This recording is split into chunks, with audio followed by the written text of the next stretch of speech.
तो आज हम बात करने वाले हैं बेंजामिन ग्राहम की उस क्लासिक किताब की द इंटेलिजेंट इन्वेस्टर और इसके सबसे जरूरी सबसे बुनियादी सबक सीखने वाले हैं। चलिए शुरू करते हैं। चलिए शुरुआत एक बहुत ही सीधे और जरूरी सवाल से करते हैं। आप जो शेयर बाजार में कर रहे हैं वो असल में निवेश है या फिर सट्टा? देखिए, इस फर्क को समझना ही इंटेलिजेंट इन्वेस्टिंग का पहला सबसे जरूरी कदम है। और ये सारा ज्ञान हमें उस किताब से मिल रहा है जिसे दुनिया के सबसे कामयाब इन्वेस्टर वॉरेन बफे कहते हैं कि ये इन्वेस्टिंग पर लिखी गई अब तक की सबसे बेहतरीन किताब है। इससे बड़ी तारीफ और क्या हो सकती है। इस पूरे सफर में हमारे गाइड हैं खुद बेंजामिन ग्राहम। इन्हें फादर ऑफ वैल्यू इन्वेस्टिंग भी कहा जाता है। और हाँ, ये वॉरेन बफे के मेंटर भी थे। मतलब हम सीधे सोर्स से सीख रहे हैं। तो चलिए सबसे पहले ग्राहम के सबसे बुनियादी सबक को ही समझते हैं कि एक इन्वेस्टर और एक सट्टेबाज में आखिर फर्क होता क्या है। देखिए, ग्राहम के लिए निवेश की परिभाषा बिल्कुल साफ है। वो कहते हैं कि कोई भी ऑपरेशन निवेश तभी कहलाएगा जब उसमें 3 चीजें हों। पहला, पूरी तरह से एनालिसिस। दूसरा, आपके लगाए हुए पैसे यानी प्रिंसिपल की सेफ्टी। और तीसरा, एक ठीक ठाक यानी एडिक्वेट रिटर्न। अगर इन 3 में से एक भी चीज गायब है तो वो निवेश नहीं, कुछ और है। तो फर्क क्या है? सट्टेबाज या स्पेक्युलेटर सिर्फ कीमतों के उतार चढ़ाव पर दांव लगाता है। उसे लगता है कि मार्केट ऊपर जाएगा या नीचे जाएगा। लेकिन एक इन्वेस्टर का तरीका बिल्कुल अलग होता है। वो बिजनेस को समझता है, उसकी असली वैल्यू निकालता है और अपने पैसे की सुरक्षा के साथ एक संतोषजनक रिटर्न चाहता है। तो ग्राहम की ये जो परिभाषा है, ये सिर्फ एक लाइन नहीं है, ये असल में एक प्रैक्टिकल फ्रेमवर्क है। चलिए इसके इन 3 जरूरी हिस्सों को थोड़ा और गहराई से देखते हैं। पहला, गहन विश्लेषण। मतलब आप जिस बिजनेस में पैसा लगा रहे हैं उसकी पूरी पड़ताल करें। दूसरा, मूलधन की सुरक्षा। मतलब आपका फोकस इस पर होना चाहिए कि आपका लगाया हुआ पैसा डूबे नहीं। और तीसरा, पर्याप्त रिटर्न। ध्यान दीजिए, असाधारण रिटर्न नहीं बल्कि संतोषजनक रिटर्न। एक स्मार्ट इन्वेस्टर छप्पर फाड़ मुनाफे के पीछे नहीं भागता। ठीक है, तो अब हम निवेश और सट्टेबाजी का फर्क तो समझ गए, लेकिन एक और ऐसा दुश्मन है जो हमें दिखाई नहीं देता पर चुपके चुपके हमारी दौलत को खा जाता है, और वो है इन्फ्लेशन, यानी सीधी सादी भाषा में कहें तो महंगाई। बहुत सिंपल है।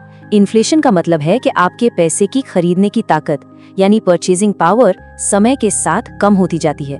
मतलब जो 100 रुपए आज 1 किलो सेब खरीद सकते हैं वो शायद अगले साल उतना न खरीद पाएं। इस बात को ये मजेदार कहावत बहुत अच्छे से समझाती है। सोचिए, जिस सामान को उठाने के लिए पहले 2 लोगों की जरूरत पड़ती थी, अब उसे एक छोटा बच्चा भी उठा सकता है। क्यों? क्योंकि उतने ही पैसे में अब सामान ही बहुत कम आता है।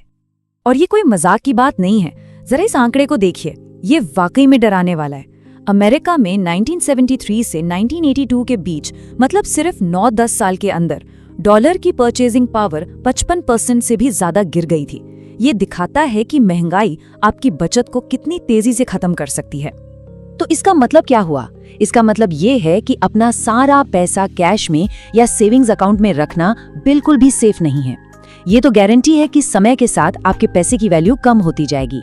तो महंगाई को मात देने के लिए सही तरीके से निवेश करना बहुत जरूरी हो जाता है। लेकिन सवाल ये है कि निवेश में सफल होने के लिए क्या चाहिए? क्या बहुत ज्यादा IQ होना जरूरी है? चलिए एक कहानी से समझते हैं कि क्यों एक जीनियस होना भी काफी नहीं है। ये शब्द दुनिया के सबसे महान वैज्ञानिकों में से एक सर आइजैक न्यूटन के हैं। और मजे की बात यह है कि उन्होंने ये बात एक बहुत बड़ी फाइनेंशियल गलती करने से ठीक पहले कही थी। तो हुआ ये कि 1720 में न्यूटन ने साउथ सी कंपनी के शेयरों में पैसा लगाया और 100% का शानदार मुनाफा कमाकर निकल गए। बहुत स्मार्ट मूव था, है ना? लेकिन जब उन्होंने देखा कि हर कोई पैसा बना रहा है और मार्केट में पागलों की तरह भीड़ लगी है, तो वो भी फोमो का शिकार हो गए और बहुत ऊंचे दाम पर दोबारा पैसा लगा दिया। नतीजा, बबल फटा और न्यूटन ने अपनी जिंदगी भर की कमाई, आज के हिसाब से करीब $3 मिलियन गवा दी। तो न्यूटन की इस कहानी से हमें क्या सीखने को मिलता है? यही कि सफल निवेश के लिए दिमागी तेजी या IQ से कहीं ज्यादा जरूरी है इमोशनल कंट्रोल और अनुशासन। जैसा कि ग्राहम कहते हैं, इंटेलिजेंस दिमाग से ज्यादा आपके कैरेक्टर का गुण है। तो ठीक है, अब जब हम ये बुनियादी बातें समझ चुके हैं, तो अगला सवाल आता है कि एक इंसान को किस तरह का इन्वेस्टर बनना चाहिए। ग्राहम के हिसाब से दो रास्ते हैं। क्या आप एक डिफेंसिव यानी रक्षात्मक इन्वेस्टर हैं जो सबसे पहले सुरक्षा और सिंप्लिसिटी चाहता है, या फिर आप एक एंटरप्राइजिंग यानी उद्यमी इन्वेस्टर हैं जो ज्यादा रिसर्च और मेहनत करके बेहतर रिटर्न की उम्मीद करता है। आप इन दोनों में से कौन है? एक सफल निवेशक बनने का सबसे बड़ा राज क्या है पता है? ये किसी सीक्रेट स्टॉक टिप में नहीं, बल्कि खुद के दिमाग में छिपा है। किसी भी स्टॉक या बॉन्ड को चुनने से बहुत पहले सबसे जरूरी है खुद को समझना। यही वो पहला कदम है जो पूरी इन्वेस्टमेंट जर्नी की दिशा तय करता है। तो सारी बात इस एक सवाल पर आकर टिक जाती है कि कोई निवेशक आखिर है किस तरह का। क्या उसे सबसे पहले अपनी पूंजी की सुरक्षा चाहिए, या फिर वो थोड़ा जोखिम उठाकर बेहतर रिटर्न की उम्मीद कर रहा है? देखिए, इसी एक सवाल का जवाब किसी भी निवेशक की पूरी स्ट्रैटेजी को शक्ल देगा। तो महान निवेशक बेंजामिन ग्रैहम का ये मानना था कि इन्वेस्टमेंट की दुनिया में मोटे तौर पर सिर्फ दो ही रास्ते होते हैं और हर निवेशक को इन दोनों में से एक को चुनना ही पड़ता है। ये एक ऐसा फैसला है जो किसी के भी फाइनेंशियल भविष्य को तय कर सकता है। तो चलिए देखते हैं कि ये दो रास्ते आखिर हैं क्या। तो एक तरफ है डिफेंसिव यानी रक्षात्मक निवेशक। सोचिए, ये वो इंसान है जिसे चैन से बैठना है, अपने निवेश को सुरक्षित रखना है और ज्यादा सिरदर्दी नहीं पालनी। और फिर दूसरी तरफ है एंटरप्राइजिंग यानी उद्यमी निवेशक। ये वो है जो चुनौती के लिए तैयार है, जो बेहतर नतीजों के लिए अपना समय और मेहनत दोनों लगाने से पीछे नहीं हटेगा। अब सोचने वाली बात यह है कि कोई निवेशक इन दोनों में से कौन सी कैटेगरी में फिट बैठता है। चलिए सबसे पहले डिफेंसिव इन्वेस्टर के रास्ते को समझते हैं। यहाँ फंडा एकदम सिंपल है, चीजों को सादा रखो। अगर किसी को सुरक्षा पसंद है और वो हर दिन मार्केट के उतार चढ़ाव पर नजर नहीं रखना चाहता, तो ये स्ट्रैटेजी बिल्कुल वैसे ही लोगों के लिए है। तो सवाल ये है कि एक डिफेंसिव इन्वेस्टर का पोर्टफोलियो दिखता कैसा है। सोचिए, बड़ी जानी मानी भरोसेमंद कंपनियां, ऐसी कंपनियां जो सालों से लगातार मुनाफा कमा रही हैं और जिनकी बुनियाद कह सकते हैं कि चट्टान की तरह मजबूत है। यहाँ कोई रिस्क भरा दांव नहीं होता, सिर्फ और सिर्फ क्वालिटी पर फोकस होता है। अच्छा, अब बात करते हैं डिफेंसिव इन्वेस्टर के एक सीक्रेट वेपन की। इसे कहते हैं डॉलर कॉस्ट एवरेजिंग। ये एक बहुत ही सरल लेकिन असरदार तकनीक है जो एक निवेशक को मार्केट के उतार चढ़ाव की चिंता से कह सकते हैं कि आजाद कर देती है। कब खरीदना है इसका अनुमान लगाने की कोई जरूरत ही नहीं। ये काम कैसे करती है? बड़ा ही सिंपल है। हर महीने एक तय रकम इन्वेस्ट करनी है, चाहे मार्केट ऊपर जाए या नीचे। जब कीमतें कम होती हैं तो उसी पैसे से ज्यादा शेयर खरीदे जाते हैं, और जब कीमतें ज्यादा होती हैं तो कम। समय के साथ खरीदने की औसत लागत अपने आप कम हो जाती है। ये बिल्कुल ऑटो पायलट पर इन्वेस्ट करने जैसा है। ठीक है, अब आते हैं दूसरे रास्ते पर, एंटरप्राइजिंग इन्वेस्टर वाला रास्ता। ये उन लोगों के लिए है जो सिर्फ किनारे बैठकर तमाशा नहीं देखना चाहते। ये रास्ता मेहनत मांगता है, रिसर्च मांगता है और एक्टिव भागीदारी मांगता है। इस निवेशक का एक ही मकसद है, मार्केट को बीट करना, मतलब बाजार को हराना। वो औसत रिटर्न से खुश नहीं होते। वो लोग एक्स्ट्रा एफर्ट डालने को तैयार रहते हैं ताकि उन्हें असाधारण यानी एक्स्ट्रा ऑर्डिनरी रिजल्ट्स मिल सकें। तो एक एंटरप्राइजिंग निवेशक अपना शिकार कर तो कैसे है? ग्राहम इसके लिए कुछ नियम बताते हैं। वो खतरनाक जंक बॉन्ड से दूर रहते हैं। इसके बजाय वो छिपे हुए खजानों की तलाश करते हैं, ऐसी कंपनियां जो हैं तो मजबूत लेकिन किसी वजह से मार्केट उन्हें नजरअंदाज कर रहा है। ये तब खरीदते हैं जब बाकी लोग डर रहे होते हैं। अब देखिए, कोई निवेशक डिफेंसिव हो या एंटरप्राइजिंग, एक नियम ऐसा है जो दोनों पर लागू होता है। इसे ग्राहम का गोल्डन रेशियो समझ सकते हैं। एसेट एलोकेशन यानी संपत्ति को बांटने का एक आसान लेकिन बहुत शक्तिशाली ब्लूप्रिंट। ग्राहम का सुझाव है कि शुरुआत 50% पैसा स्टॉक्स में और 50% बॉन्ड्स में रखकर की जाए। ये एक बहुत ही मजबूत और बैलेंस्ड बेस है जो पोर्टफोलियो को स्थिरता देता है। लेकिन इस 50-50 के बैलेंस को बनाए कैसे रखा जाए? इसके लिए ग्राहम का एक और सिंपल सा रूल है। अगर पोर्टफोलियो में स्टॉक्स बढ़कर 55% हो जाएं, तो कुछ स्टॉक्स बेचकर बॉन्ड्स खरीद लो ताकि बैलेंस वापस 50-50 पर आ जाए। ये पोर्टफोलियो को डिसिप्लिन में रखने का एक ऑटोमेटिक तरीका है। ग्राहम एक निचली सीमा भी तय करते हैं। वो कहते हैं कि बाजार चाहे कितना भी डरावना क्यों न लग रहा हो, पोर्टफोलियो का 25% से कम हिस्सा कभी भी स्टॉक्स में नहीं होना चाहिए। इससे ये पक्का हो जाता है कि निवेशक हमेशा मार्केट की ग्रोथ का हिस्सा बना रहेगा। और ठीक इसी तरह एक ऊपरी सीमा भी है। कभी भी 75% से ज्यादा पैसा स्टॉक्स में नहीं डालना चाहिए। ये एक तरह का सेफ्टी नेट है। ये सुनिश्चित करता है कि जब बाजार में बड़ी गिरावट आए तो कोई पूरी तरह से तबाह न हो जाए। अच्छा, अब 1 मिनट के लिए इन सारी स्ट्रैटेजीज को भूल जाते हैं, क्योंकि आखिर में किसी भी निवेशक की सबसे बड़ा दुश्मन मार्केट नहीं है। वो दुश्मन तो आईने में नजर आता है। ये सारी कहानी इंसान की अपनी साइकोलॉजी, अपने मनोविज्ञान की है। खुद वॉरेन बफे ने इस किताब के इंट्रोडक्शन में लिखा है कि सफल होने के लिए किसी को रॉकेट साइंटिस्ट होने की जरूरत नहीं है, बस अपनी भावनाओं पर, अपनी इमोशंस पर कंट्रोल रखना आना चाहिए। बात इंटेलिजेंस की नहीं, टेम्परामेंट यानी स्वभाव की है। और यही वो आखिरी सबक है जो हम सबको याद रखना है। दुनिया की सबसे अच्छी इन्वेस्टमेंट स्ट्रैटेजी भी किसी काम की नहीं अगर कोई अपने इमोशंस पर काबू नहीं रख सकता। असली लड़ाई मार्केट से है ही नहीं, वो तो खुद अपने मन के अंदर है। नमस्कार, द इंटेलिजेंट इन्वेस्टर पर हमारे इस विश्लेषण के बिल्कुल आखिरी हिस्से में आपका स्वागत है। चलिए सीधे उसे कॉन्सेप्ट पर चलते हैं जिसे इस पूरी किताब का दिल कहा जा सकता है। अगर साउंड इन्वेस्टमेंट के पूरे सीक्रेट को सिर्फ 3 शब्दों में बताना हो तो बेंजामिन ग्राहम के हिसाब से वो शब्द यही होंगे, मार्जिन ऑफ सेफ्टी। लेकिन इस महान रहस्य को समझने के लिए चलिए एक बहुत ही प्रैक्टिकल सवाल से शुरू करते हैं। सवाल ये कि कंपनी को अपने प्रॉफिट्स का आखिर करना क्या चाहिए।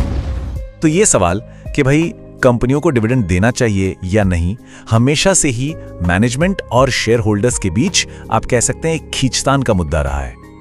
एक तरफ शेयर होल्डर्स कहते हैं अरे भाई हमारा मुनाफा है, हमें वापस दो डिविडेंड के तौर पर। तो दूसरी तरफ मैनेजमेंट की दलील होती है, 1 मिनट रुकिए, अगर हम यही पैसा वापस बिजनेस में लगा दें तो सोचिए हम सबके लिए कितनी और दौलत बना सकते हैं। तो इस बहस में ग्राहम का क्या कहना है? उनका स्टैंड बिल्कुल क्लियर है। वो कहते हैं कि ये साबित करने की जिम्मेदारी मैनेजमेंट की है। अगर मैनेजमेंट ये पक्के तौर पर नहीं दिखा सकता कि दोबारा इन्वेस्ट किया गया हर एक रुपया डिविडेंड में दिए गए 1 रुपये से ज्यादा की वैल्यू बनाएगा, तो फिर कंपनी को वो मुनाफा उसके असली मालिकों यानी हम शेयर होल्डर्स को लौटा देना चाहिए। सीधी सी बात है। और डिविडेंड की यही सीधी सादी सी पॉलिसी हमें उस सबसे बड़े आइडिया तक ले जाती है जो एक इंटेलिजेंट इन्वेस्टर के हर फैसले की बुनियाद होता है, मार्जिन ऑफ सेफ्टी। देखिए, ये सिर्फ एक शब्द नहीं है, ये एक तरह का सुरक्षा कवच है। ये वो धागा है जो इस पूरी किताब के हर चैप्टर को एक साथ बांधता है। अपनी गलतियों से, खराब किस्मत से और भविष्य में क्या होगा इस अनिश्चितता से बचने का ये सबसे पक्का तरीका है। और यहीं पर यह बात बहुत दिलचस्प हो जाती है। मार्जिन ऑफ सेफ्टी का असली काम यह है कि वो भविष्य का एकदम सटीक अनुमान लगाने की जरूरत को ही खत्म कर दे। जरा सोचिए, अगर किसी ने गलती करने के लिए पहले से ही एक बहुत बड़ा कुशन या बफर बना लिया है तो उसे भविष्य की 100% सही भविष्यवाणी करने की क्या जरूरत है। इस कमाल के आइडिया को और भी आसान बनाने के लिए ग्राहम के सबसे मशहूर स्टूडेंट वॉरेन बफेट ने इसे एक बहुत ही सिंपल सी मिसाल से समझाया। चलिए इसे ऐसे समझते हैं। मान लीजिए एक इंजीनियर को एक पुल बनाने को कहा जाता है। अब वो क्या करता है? वो एक ऐसा पुल डिजाइन करता है जिसकी क्षमता, मतलब जो वजन सह सकता है, वो है 30,000 पाउंड्स। लेकिन फिर वो एक नियम बना देता है। नियम ये कि इस पुल से सिर्फ 10,000 पाउंड तक के ट्रक ही गुजरेंगे। तो ये जो 30,000 और 10,000 के बीच का 20,000 पाउंड का गैप है ना, बस यही है मार्जिन ऑफ सेफ्टी। ये वो एक्स्ट्रा कुशन है जो किसी भी अनफोर्सीन प्रॉब्लम, किसी इंसानी गलती या सीधी सीधी कहें तो बुरी किस्मत से बचाता है। और बिल्कुल यही सिंपल सा सिद्धांत इन्वेस्टिंग में काम करता है। कोई भी समझदार इन्वेस्टर $83 मिलियन की वैल्यू वाले बिजनेस को $80 मिलियन में नहीं खरीदता। वो अपनी गलती की गुंजाइश बहुत बहुत बड़ी रखता है। वो बिजनेस को उसकी असल कीमत से काफी कम दाम पर खरीदता है ताकि अगर उसका अंदाजा थोड़ा बहुत गलत भी हो जाए तब भी वो सेफ रहें। तो सवाल यह है कि इस फिलॉसफी को असल जिंदगी में लागू कैसे करें। ग्राहम का मानना था कि इन्वेस्टिंग सबसे ज्यादा इंटेलिजेंट तब होती है जब उसे एक बिजनेस की तरह चलाया जाए, और इसके लिए उन्होंने 4 बहुत ही शानदार नियम बताए। पहला नियम, अपने बिजनेस को जानिए। आपको पूरी तरह पता होना चाहिए कि आप कर क्या रहे हैं। दूसरा, किसी और को अपना बिजनेस चलाने मत दीजिए जब तक कि आप उस पर पूरी नजर न रख सकें। तीसरा, अपने फैसले उम्मीदों पर नहीं बल्कि गणित और कैलकुलेशन पर टिके होने चाहिए। और चौथा और सबसे जरूरी, अपने ज्ञान और तजुर्बे पर पूरा भरोसा रखिए और उस पर टिके रहने की हिम्मत दिखाइए, फिर चाहे पूरी भीड़ आपके खिलाफ ही क्यों ना हो। और आखिर में ग्राहम और बफेट हमें सिखाते हैं कि इन्वेस्टिंग में असली कामयाबी दिमागी तेजी से नहीं बल्कि एक मजबूत स्वभाव से आती है। मतलब ये आईक्यू का खेल कम और इमोशनल कंट्रोल का खेल ज्यादा है। वॉरेन बफेट की ये बात सब कुछ साफ कर देती है। वो कहते हैं कि सबसे बड़ा खतरा बाजार के उतार चढ़ाव में नहीं है, सबसे बड़ा खतरा तो खुद इन्वेस्टर के अंदर होता है। हमारी अपनी भावनाएं जैसे लालच और डर, यही हमारी सोचने समझने की शक्ति को खत्म कर देती हैं। तो द इंटेलिजेंट इन्वेस्टर से मिलने वाली सबसे बड़ी और आखिरी सीख बस यही है, एक कामयाब इन्वेस्टर बनने के लिए सिर्फ 2 चीजें चाहिए। पहला, इमोशनल डिसिप्लिन, ताकि डर और लालच में आकर कोई फैसला ना लिया जाए, और दूसरा, एक मार्जिन ऑफ सेफ्टी, ताकि गलतियों के असर से बचा जा सके। तो अब ये सवाल अपने आप से पूछने वाला है कि सबसे बड़ा फाइनेंशियल रिस्क बाजार में है या फिर आईने में जो इंसान दिखता है उसमें? याद रखिए, कामयाबी से इन्वेस्ट करने के लिए सुपर जीनियस होने की जरूरत नहीं है, जरूरत है इमोशनल डिसिप्लिन और मार्जिन ऑफ सेफ्टी की। उम्मीद है ये विश्लेषण आपको पसंद आया होगा। इसे उन दोस्तों के साथ जरूर शेयर करें जो एक इंटेलिजेंट इन्वेस्टर बनना चाहते हैं। और हाँ, लाइक और सब्सक्राइब करना मत भूलिएगा। बेंजामिन ग्राहम, जिन्हें वैल्यू इन्वेस्टिंग का पिता भी कहते हैं, उनकी एक बहुत ही जरूरी सलाह है, और वो ये कि एक आम निवेशक मतलब हम जैसे लोग होशियारी से स्टॉक कैसे चुनें, और सबसे जरूरी बात, अपनी मेहनत की कमाई को घोटालों और बड़े नुकसान से कैसे बचाएं। चलिए इसी को समझते हैं। तो इन्वेस्टिंग की दुनिया में ना एक सवाल हमेशा रहता है, क्या हमें वो अगला विनर स्टॉक ढूंढने में लगना चाहिए या फिर कोई सीधा साधा रास्ता अपनाना बेहतर है? ग्राहम का मानना था कि ज्यादातर लोगों के लिए जवाब थोड़ा चौंकाने वाला हो सकता है, और यहीं से शुरू होती है एक्टिव और पैसिव इन्वेस्टिंग की बहस। देखिए, ये 2 एकदम अलग सोच हैं। एक तरफ है एक्टिव फंड्स, जिनके मैनेजर दावा करते हैं कि वो मार्केट को हरा देंगे, लेकिन इसके लिए वो भारी भरकम फीस लेते हैं और कामयाबी की कोई गारंटी भी नहीं होती। दूसरी तरफ है इंडेक्स फंड। इनका काम सिंपल है, पूरे मार्केट को ही खरीद लो। इससे लागत कम रहती है और मार्केट का जो औसत रिटर्न है वो मिल जाता है। और ग्राहम के हिसाब से ये छोटा मोटा नहीं बल्कि बहुत बड़ा फर्क है। और इस बात को कौन सपोर्ट कर रहा है? कोई और नहीं बल्कि ग्राहम के सबसे फेमस स्टूडेंट वॉरेन बफेट खुद। उनका मैसेज एकदम क्लियर है, ज्यादातर लोगों के लिए कम फीस वाला इंडेक्स फंड ही सबसे बेस्ट तरीका है स्टॉक्स में इन्वेस्ट करने का। सच कहूं तो ये सलाह अपने आप में एक गेम चेंजर है। तो फिर सबसे जरूरी चीज क्या है? एक शब्द में, कॉस्ट यानी लागत। ये चार्ट साफ दिखाता है कि एक्टिव फंड की जो ऊंची फीस होती है ना, वो धीरे धीरे आपके रिटर्न को कैसे खा जाती है, और लंबे समय में ये छोटा सा दिखने वाला परसेंटेज भी एक बहुत बहुत बड़ा अंतर बना देता है। और इसी वजह से मार्केट को बीट करना लगभग नामुमकिन हो जाता है। अच्छा, तो अगर कम लागत वाले इंडेक्स फंड ही बेस्ट ऑप्शन है, तो फिर सवाल उठता है कि फाइनेंशियल एडवाइजर की जरूरत ही क्या है ना? क्या हम बस एक इंडेक्स फंड खरीद कर आराम से नहीं बैठ सकते? ग्राहम के मुताबिक एक सलाहकार का रोल वो बिल्कुल नहीं है जो हम में से ज्यादातर लोग सोचते हैं। और ये सवाल बिल्कुल जायज है। भाई, अगर कोई एडवाइजर मार्केट से ज्यादा रिटर्न की गारंटी नहीं दे सकता तो उसे पैसे क्यों दे? इसका जवाब इस बात में है कि एक इन्वेस्टर का सबसे बड़ा दुश्मन कौन होता है। ग्राहम मानते थे कि एक एडवाइजर का असली काम कोई जादुई स्टॉक ढूंढना नहीं है, बिल्कुल नहीं। उनका सबसे जरूरी काम है एक बिहेवियरल कोच बनना। मतलब वो आपको महंगी गलतियां करने से रोकते हैं। असल में तो वो आपको खुद से ही बचाते हैं। ये सोच एक एडवाइजर के रोल को पूरी तरह से बदल देती है। उनका काम अटैक करना नहीं बल्कि डिफेंस करना है। मतलब जब मार्केट गिरता है तो वो आपको घबराहट में बेचने से रोकते हैं। जब कोई हॉट स्टॉक या ट्रेंड चल रहा होता है तो उसके पीछे भागने से बचाते हैं, और ये पक्का करते हैं कि आप अपने लॉन्ग टर्म गोल्स पर टिके रहें। लेकिन ठीक है, कुछ लोग ऐसे भी हैं जो खुद अपने स्टॉक्स चुनना चाहते हैं, तो उनके लिए भी ग्राहम ने एक बहुत ही क्लियर और डिसिप्लिन चेकलिस्ट दी थी, ताकि सट्टेबाजी से बचा जा सके और समझदारी से इन्वेस्ट किया जा सके। देखिए, ग्राहम का तरीका कोई जुआ खेलना या भविष्यवाणी करना नहीं था। ये एक अनुशासित एकदम बिजनेस जैसा नजरिया था। उनका मानना था कि स्टॉक क्या है, एक कंपनी में हिस्सेदारी ही तो है, तो उसे खरीदने से पहले उसकी वैसी ही जांच पड़ताल करनी चाहिए जैसे कोई पूरा का पूरा बिजनेस खरीदने से पहले की जाती है। तो ये रहे वो 5 नियम, और ये ना एक बहुत पावरफुल फिल्टर की तरह काम करते हैं। पहला, कंपनी का साइज ठीक ठाक बड़ा हो ताकि वो छोटे मोटे झटके झेल सके। दूसरा, उसकी फाइनेंशियल हालत मजबूत हो। तीसरा, वो लगातार पिछले 10 साल से मुनाफा कमा रही हो। चौथा, वो डिविडेंड भी देती आ रही हो कम से कम 20 सालों से। और पांचवा और सबसे जरूरी, आप उसके लिए बहुत ज्यादा कीमत न चुका रहे हो, मतलब उसका पी रेशो ठीक ठाक हो। लेकिन एक मिनट, चाहे कोई इंडेक्स फंड खरीदे या किसी एडवाइजर के साथ काम करे या फिर ग्राहम की इस चेकलिस्ट को ही फॉलो करे, एक आखिरी और सबसे जरूरी सिद्धांत है, एक ऐसा सिद्धांत जो इन सभी स्ट्रैटेजीज को एक साथ जोड़ता है। ये इंटेलिजेंट इन्वेस्टिंग की नींव है। यही वो एक सोच है जो एक समझदार इन्वेस्टर और एक जुआरी में फर्क करती है। ये एक सेफ्टी नेट की तरह है, एक ऐसा सुरक्षा जाल जो तब भी बचाता है जब आपकी सारी रिसर्च और एनालिसिस गलत साबित हो जाए। क्योंकि देखिए, भविष्य में तो कुछ भी हो सकता है ना? ये इस बात को मानने जैसा है कि हम भविष्य का अंदाजा नहीं लगा सकते, कोई नहीं लगा सकता। इसलिए हमें एक ऐसे प्रिंसिपल की जरूरत है जो हमें अचानक होने वाली घटनाओं से और हमारी अपनी गलतियों से बचाए। ग्रैहम ने इस पूरे सिद्धांत को सिर्फ 2 शब्दों में समेट दिया, और वो सिद्धांत है मार्जिन ऑफ सेफ्टी, यानी सुरक्षा का मार्जिन। इसका मतलब बहुत सीधा है, आप किसी चीज की असली कीमत से काफी कम दाम पर उसे खरीदते हैं।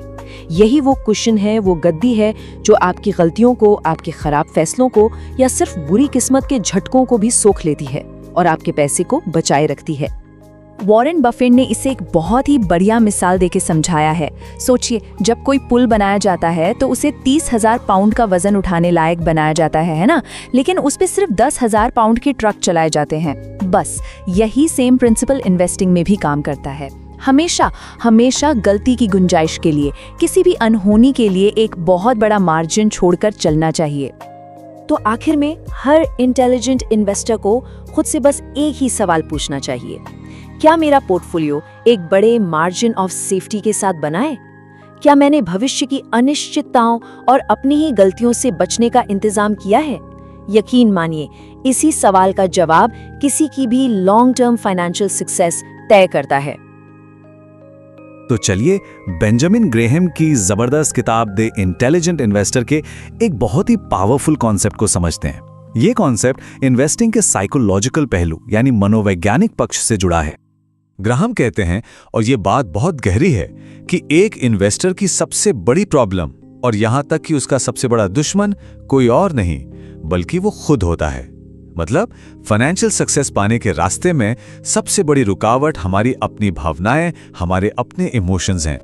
अब बाजार की साइकोलॉजी को समझाने के लिए ना ग्राहम एक कमाल का किरदार गढ़ते हैं, एक कहानी सुनाते हैं, और ये कहानी है मिस्टर मार्केट की। चलिए एक चीज इमेजिन करते हैं। मान लीजिए कि आपका एक प्राइवेट बिजनेस है और उसमें आपका एक पार्टनर है, लेकिन ये पार्टनर कोई आम इंसान नहीं है, ये है मिस्टर मार्केट। और ये महाशय बहुत ही ज्यादा इमोशनल और मूडी हैं। अब मिस्टर मार्केट की एक खासियत है, वो हर रोज बिना एक भी दिन चूके आपके पास आता है और 2 ऑफर देता है, या तो वो आपका हिस्सा खरीद लेगा या फिर आपको अपना हिस्सा बेच देगा, रोज एक नई कीमत के साथ। लेकिन यहाँ एक बहुत बड़ा लेकिन है। वो जो कीमत बताता है ना, उसका बिजनेस की असली परफॉर्मेंस से दूर दूर तक कोई लेना देना नहीं होता। कीमत पूरी तरह से उसके मूड पर टिकी होती है। और मिस्टर मार्केट का मूड, अरे बाप रे, वो तो बस पेंडुलम की तरह घूमता रहता है, कभी इस छोर पर तो कभी उस छोर पर। और इसी वजह से उसकी बताई हुई कीमतें अक्सर बिल्कुल बेतुकी होती हैं। जैसे कुछ दिन तो वो इतना ज्यादा खुश, इतना उत्साहित होता है कि उसे हर तरफ बस अच्छा ही अच्छा दिखता है।